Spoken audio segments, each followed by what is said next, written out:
Good morning. Today I will discuss the chapter on subject on embolism. So, what is the definition of embolism?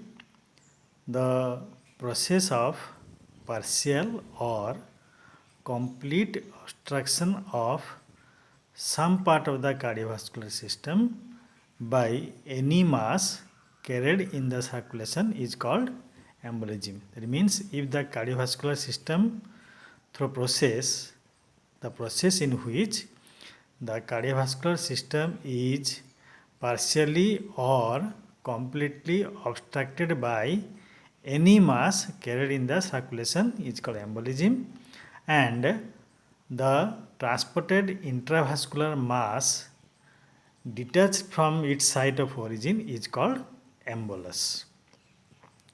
The mass which is transported in the circulation from which is detached from its site of origin, that is called embolus. Then the most common form of the emboli are thromboemboli, which is, that means the 90% of the emboli are thromboemboli, which is originated from the thrombi or their parts detached from the vessel wall. So, out of the emboli, the most common emboli is the thromboemboli. That is 90% of the emboli are thromboemboli, which is originated from the thrombi or their parts detached from the vessel wall. Then what are the types of emboli? The types depend upon so many things. First, the types of emboli, it depend upon the matter in emboli, whether it is solid, whether it is liquid, whether it is gas. Then depending upon whether it is infected or sterile. I will come detail later on. Then it also depend upon the source of the emboli, source of origin, means site of origin, whether it is from cardiac origin, whether it is from arterial origin, whether it is from venous origin, or whether it is from lymphatic origin. Then also it depends upon the flow of the blood. I will come in detail how the types of emboli depend upon the flow of blood. That will come later on. I will just detail now. I will discuss about the detail about the types of emboli. So first is the depending upon the matter in emboli. So depending upon the matter in emboli, that means it may be solid, it may be liquid, or it may be gaseous. So in case of solid, the most common that is detached thrombi, that we call it as thromboemboli, which is very common. Sometimes atheromatous materials are also detached from the atherosclerosis of the artery. There may be tumor cell clumps, there may be tissue fragments, these may be parasites also, parts of parasite or parasites, these may be bacterial clumps, and there may be any foreign bodies. So these are the solid emboli, and that can be in these types. There may be parasite, that may be bacterial clump, that may be foreign body, that may be tissue fragment, that may be atheromatous material. The most common is the detached thrombi.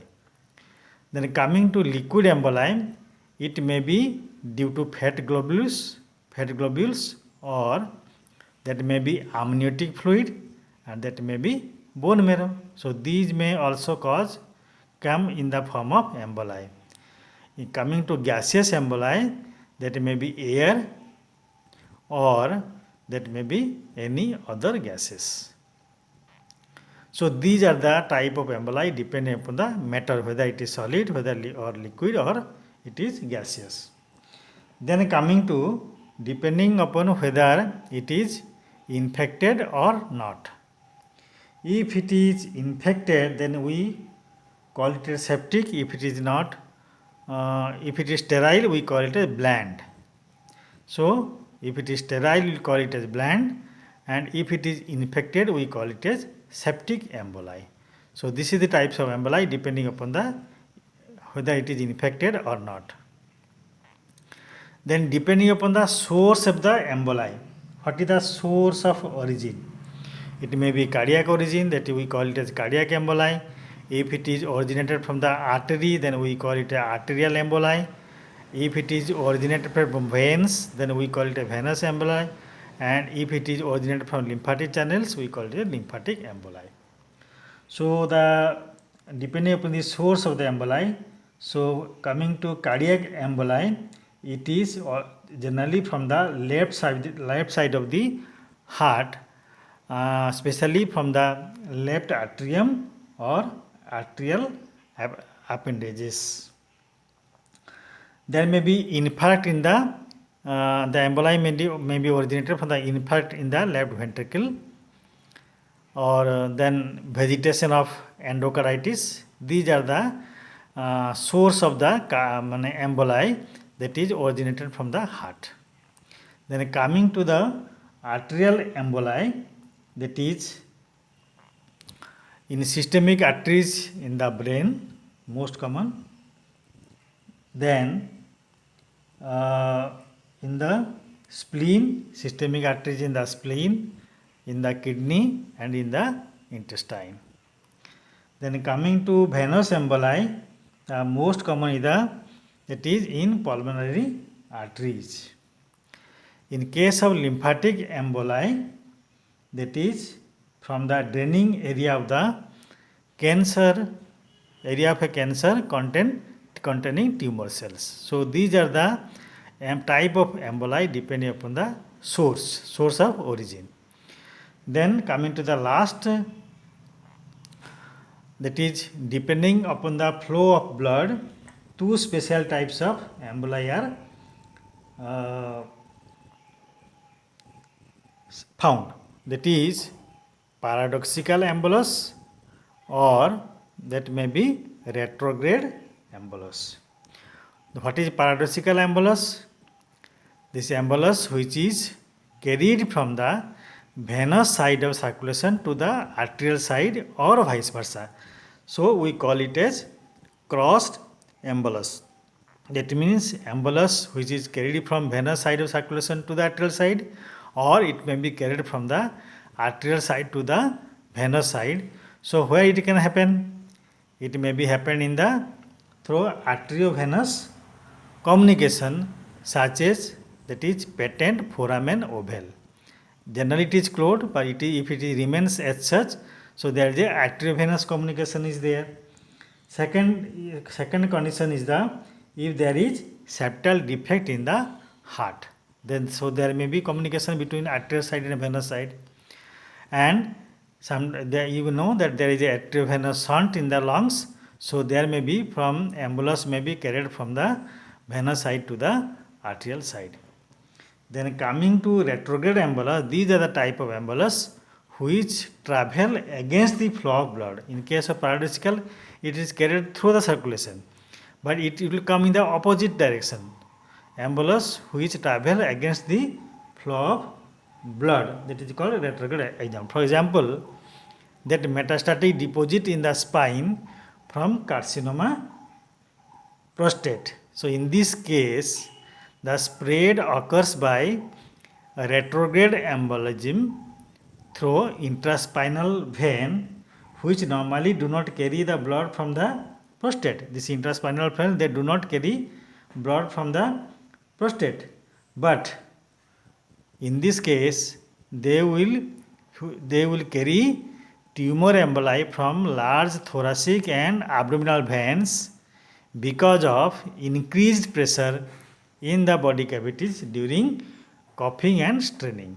So this is called the retrograde embolus. So since you know that more than 90% the emboli are the thromboemboli, so I will discuss about this thromboembolism. Thromboembolism, what is that? The detached thrombus or part of thrombus constitute the most common type of embolism. That means if from the thrombosis, if a part is detached or whole thrombus is detached, then this causes the most common type of embolism, and more than 90% embolism are caused by thromboembolism. So it may be this may be arises in the arterial circulation or in the venous circulation. So we call it as arterial or systemic thromboembolism, or in the venous circulation we call it as venous thromboembolism. So in case of arterial thromboembolism, that appears that may be due to causes within the heart which constitute 80 to 85% of thromboemboli, and there may be causes within the arteries. So coming to the causes within the heart, so these are the mural thrombi in the left atrium or left ventricle, vegetations on the mitral or aortic valves due to prosthetic heart valves, or that may be due to cardiomyopathy. So for these causes within the heart, there may be arterial thromboembolism. Now coming to causes within the artery, that means the disease is within the arteries, that is atherosclerotic plaques in case of atherosclerosis, aortic aneurysm in pulmonary veins, and finally this paradoxical arterial emboli from systemic venous circulation, which I already discussed through arteriovenous shunt. Then coming to venous thromboembolism, that may arise from the following sources. These are deep vein thrombosis of lower leg, it is the most common form of venous thromboembolism, and thrombi in the pelvic veins or veins of the upper limbs, thrombosis in the cavernous sinus of the brain, then thrombi in the right side of the heart. So this is all about the types of thromboembolism that may be due to arterial thromboembolism or due to venous thromboembolism. Now coming to the effect of thromboembolism, if it is from arterial source or systemic thromboembolism, or it may be the effect due to venous thromboembolism. So due to arterial or systemic thromboembolism, the effect depends upon the size, site of lodgement, and adequacy of collateral circulation. You know the body has a mechanism to develop collateral circulation when there is any obstruction to the particular blood flow to the particular area. So body try to develop the collateral circulation. But if the vascular occlusion occurs, that may result into the following ill effects. So the effect, mainly effect of arterial emboli depend upon the size, site of lodgement, and adequacy of collateral circulation. But if the vascular occlusion occurs, that result into following ill effects. So first is the infarct of the organ or its affected part. That means if there is lodgement of the emboli, so that will be ischemia, so that may cause infarction. So for a best example is the ischemic necrosis in the lower limb if the collateral circulation is inadequate. So ischemic necrosis in the lower limbs, it causes the 70 to 75% the infarction is being caused by this arterial thromboembolism. Then similarly, with there may be infarction in the spleen, there may be infarction in the kidney, infarction in the brain, and infarction in the intestine.